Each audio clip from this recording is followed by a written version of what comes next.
Hello, everyone. Welcome to Talk Now Radio. This is your host, Royce, the Redneck Radio Man. Joining me today is supposed to be Michael Tellinger.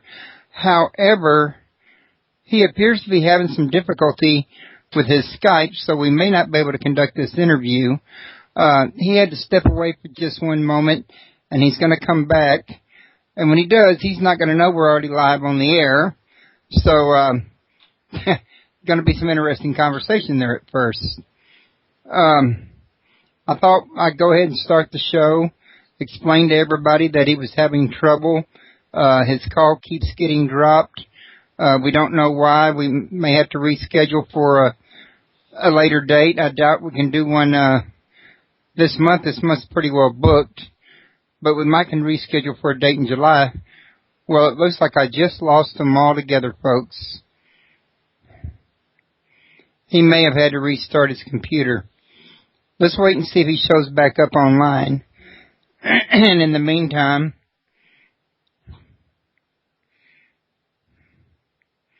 well,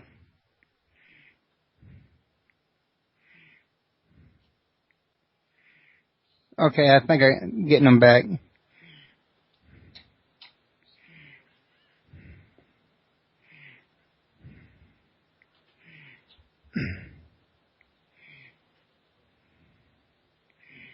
While we're waiting on Mike, I'd like to remind everybody that I've got a busy week this week, so there's plenty of shows lined up for everybody. Later tonight, I'm going to be interviewing Gloria Brown about invoking the ancient scribes of Egypt.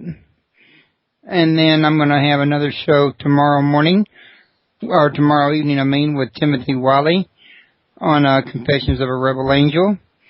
And then this Saturday, Andrea Perron's going to tell us about the movie The Conjuring that's due to hit the theaters on the 19th. Mike, are you there?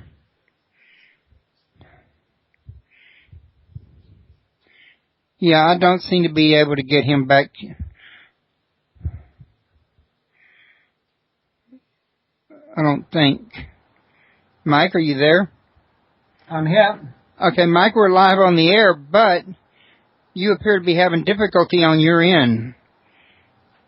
Yeah, I'm not sure what's going on. It just keeps cutting out. Well, let's see. Let's hope it keeps us connected. Maybe if I call you, it seems to be stable now. It's lasted longer than before. So let's keep going for it. Okay. We'll go ahead and try it. If it cuts out again, what we can do is we can always reschedule, but it'll probably be for the end of July if we have to do that. But let's try to see what we got now. Good. It seems to be stable now. Okay. I was just telling everybody that you was going to tell us today about your most recent book. Well, I got to come down to it now. African Temples to the Anunnaki.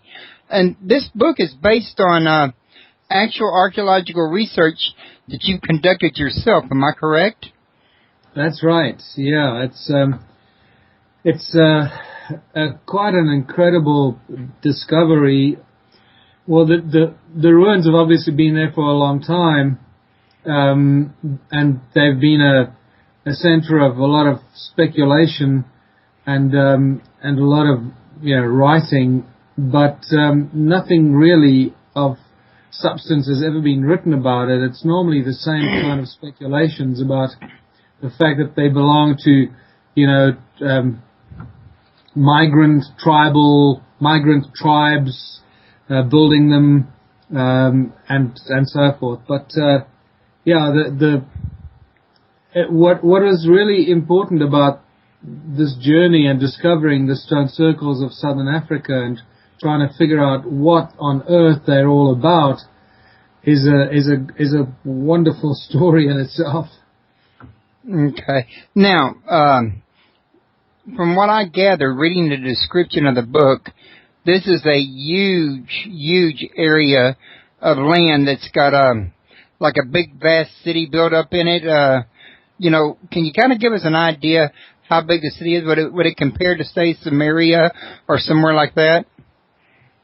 Oh, it's huge. What people can do for themselves is just go onto Google Earth and start looking around Southern Africa, look around the towns of Waterfall, Boven, the little town that I live in, and then the surrounding towns, and just keep moving away from there. Look around the town of Rustenburg on the way towards Botswana, and you'll start seeing these large clusters of circular structures. What you'll notice, though, on Google Earth immediately is that they are not necessarily visible above the surface.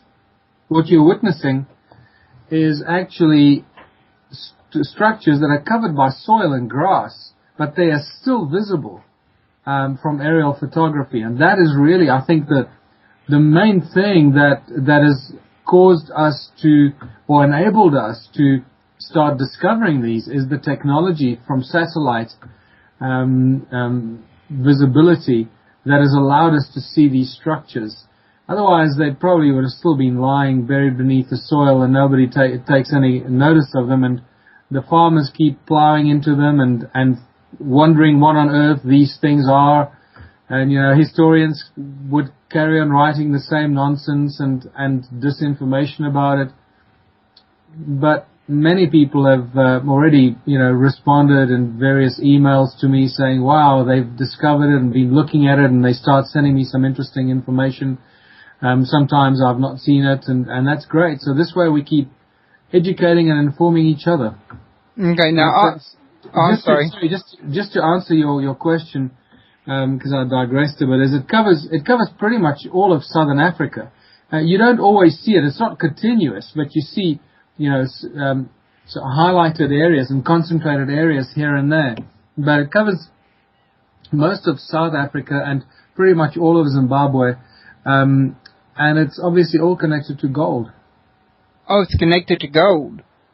Oh yeah, it's all connected to gold. It's all about mining gold. There have been more than 75,000 gold mines discovered just around one little town of Lydenburg, and just that alone is just spectacular. If you have to extrapolate that number of mines into the rest of Southern Africa, there'll be millions of them. And these mines, they've actually still got gold in them, and they're, profitable? Oh, they still have gold in them, and the reason these mines were discovered, I'm referring specifically, before people get the wrong idea, I'm referring specifically to a specific kind of mine. They're known as adit mines, A-D-I-T, that go into the side of the mountain. They're like tunnels into the mountain, so they don't go down into the ground like mine shafts that we think of today, with hoists and skips, so they go straight into the side of the mountain.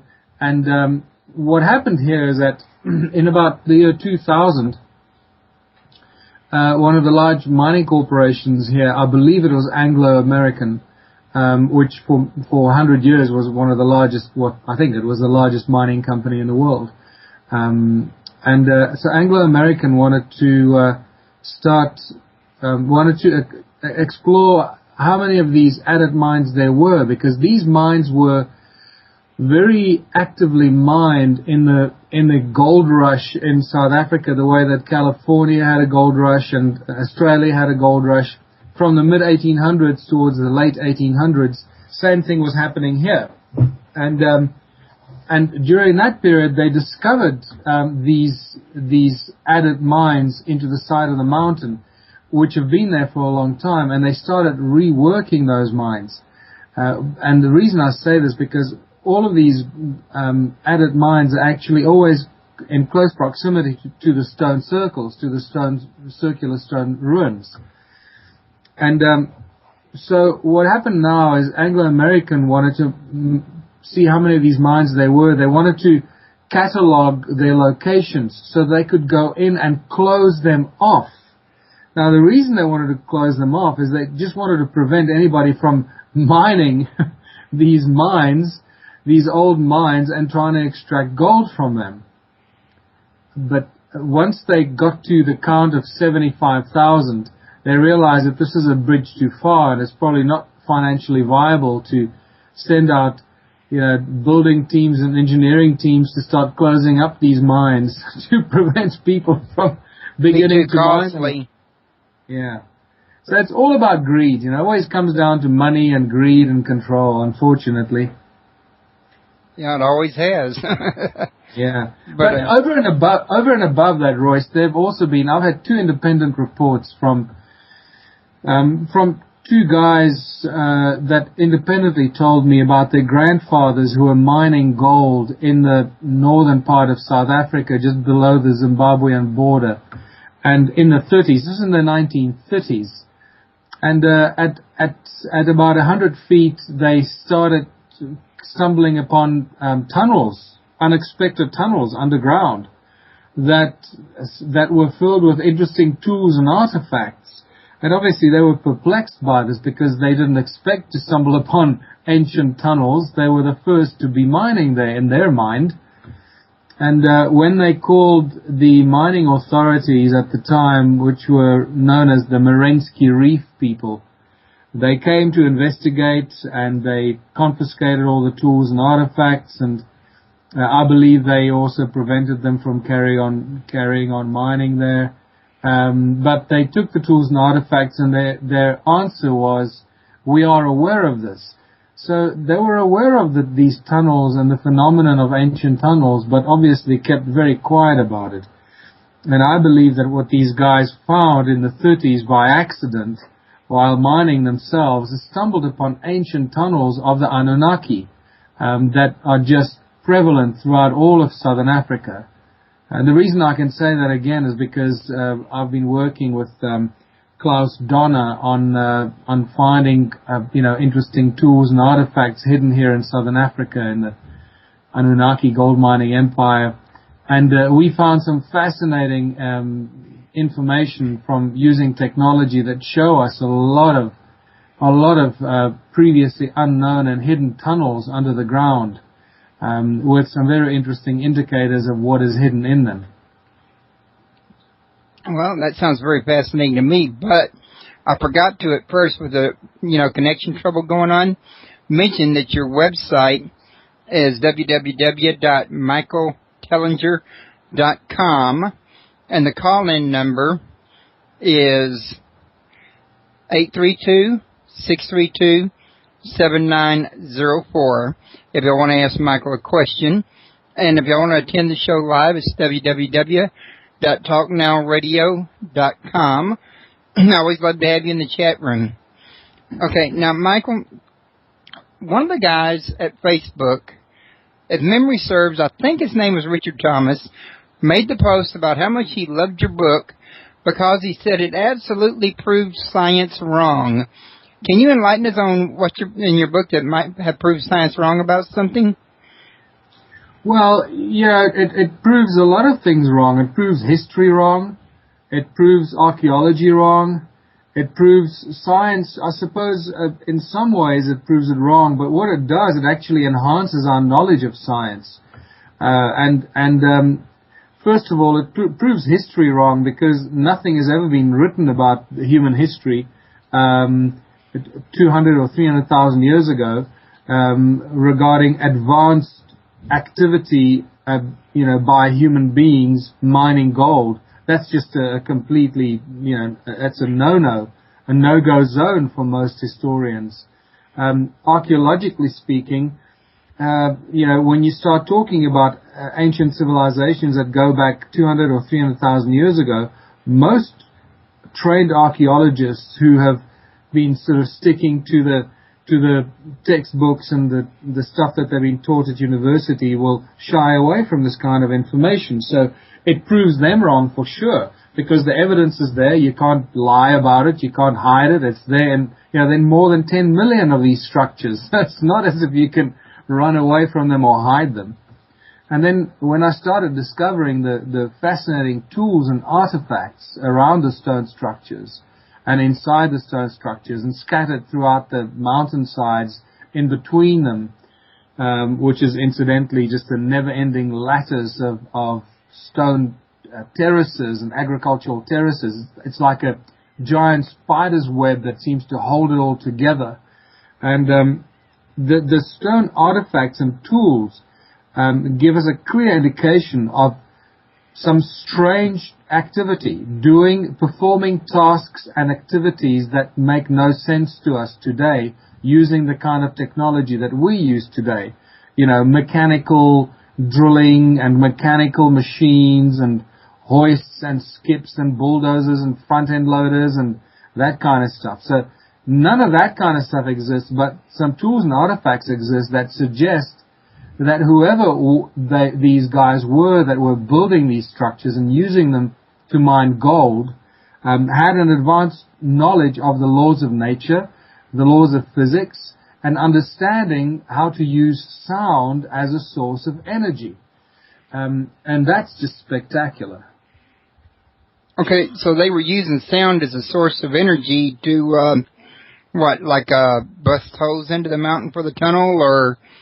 Yeah. There were first of all, the stone circles. Every stone circle that we've measured gives off very intensely and high sound frequencies into the gigahertz, sometimes into the hundreds of gigahertz, which is just unthinkable and unimaginable in nature. So the sound frequencies come only out of the stone circles. Nothing is going on outside the stone circle when you take a measurement, and that's just absolutely perplexing. So it tells us about sound, and then as a result, inside the stone circles, there are incredibly strong and powerful electromagnetic fields that run either horizontally or vertically out of the ground into the sky. And it's only those two directions that they seem to run. We have not yet measured electromagnetic fields coming out of the sky into the ground. They're all coming out of the ground into the sky, which suggests that the sound frequencies that are created by the stone circles are generating in the circular structure of the stone ruin, are generating electromagnetic waves and electromagnetic activity as a result of the sound. And that's really important because many scientists and researchers like Herbert Froelich, for example, have been saying this for a long time, that sound is a precursor to electromagnetism. And if you read your Bible, and if you read most ancient texts and the stories of creation, they all talk about that it was the word of God, or the sound of God, or the or the various sound, some sort of sound frequency or resonance that was responsible for manifesting the universe and all things in it, out of which emanates the electromagnetic universe.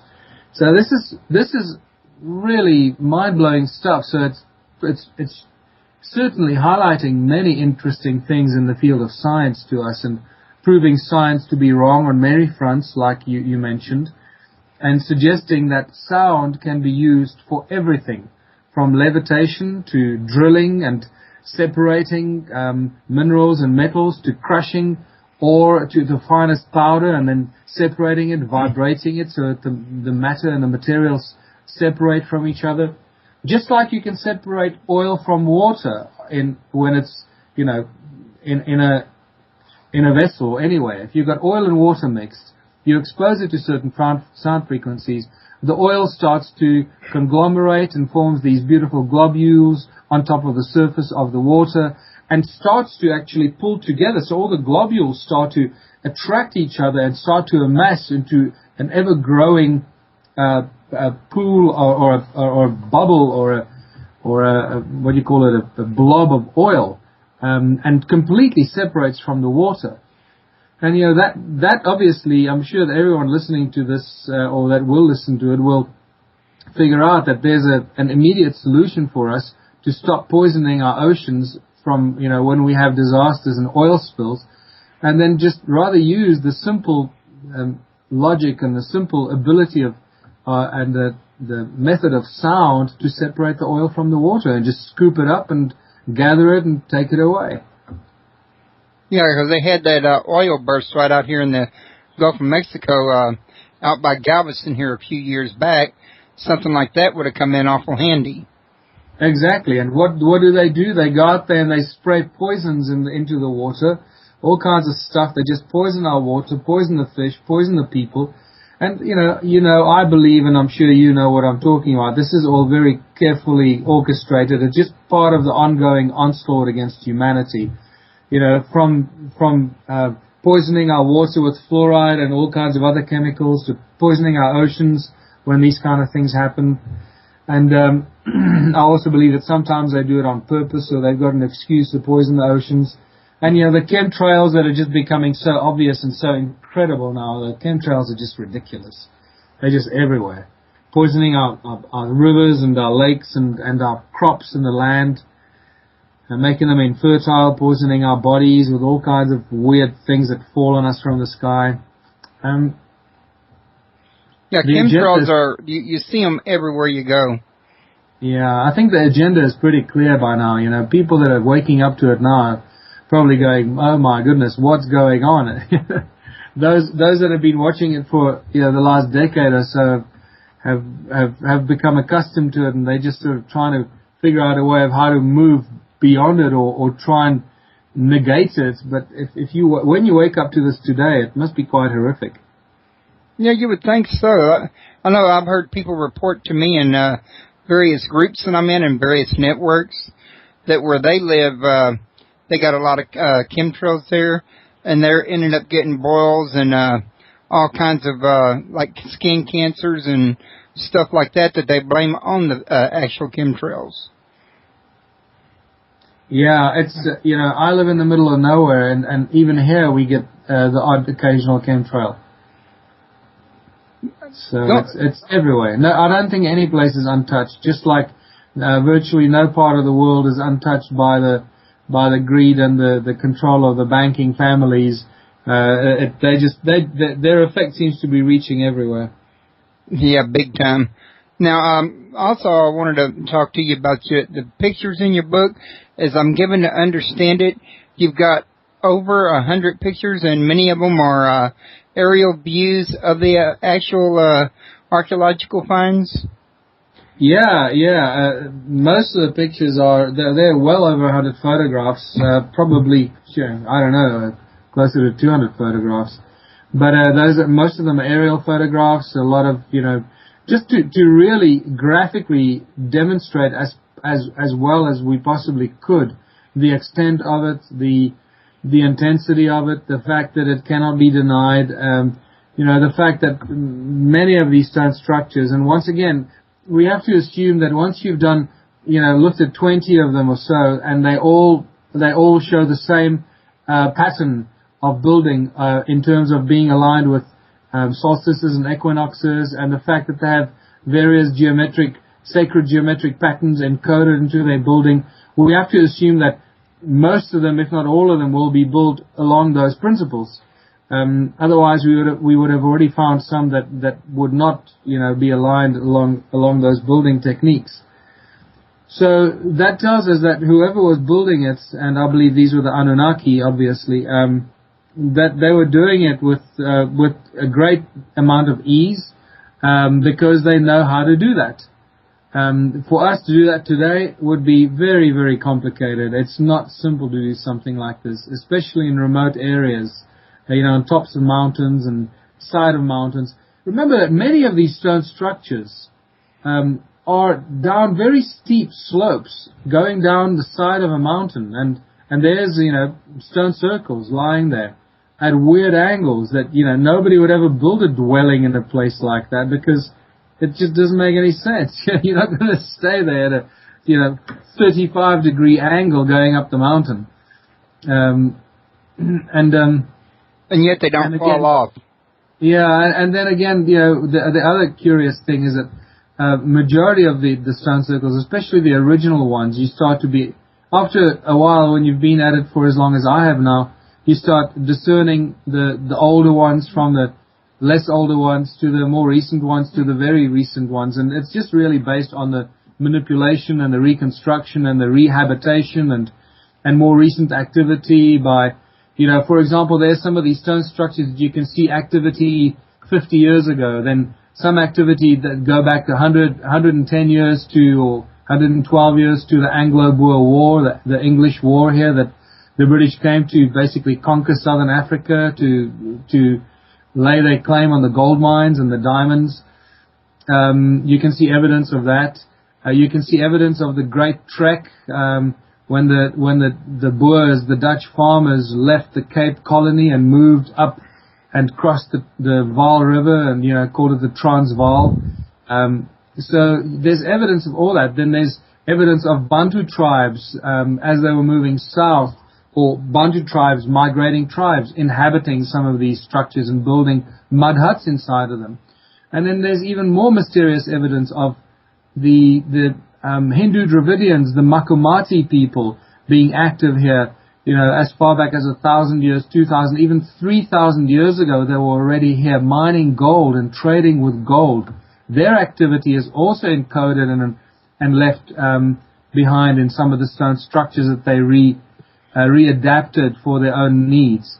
So it is an incredible storyline that unfolds in front of you as you start understanding it and seeing the use of these structures by various peoples over the time. Now, are there any pottery or clay tablets, like religious texts or political texts or anything like that? There are clay pottery fragments, a lot of pottery fragments, but most of the pottery fragments only go back to maybe 500 years max.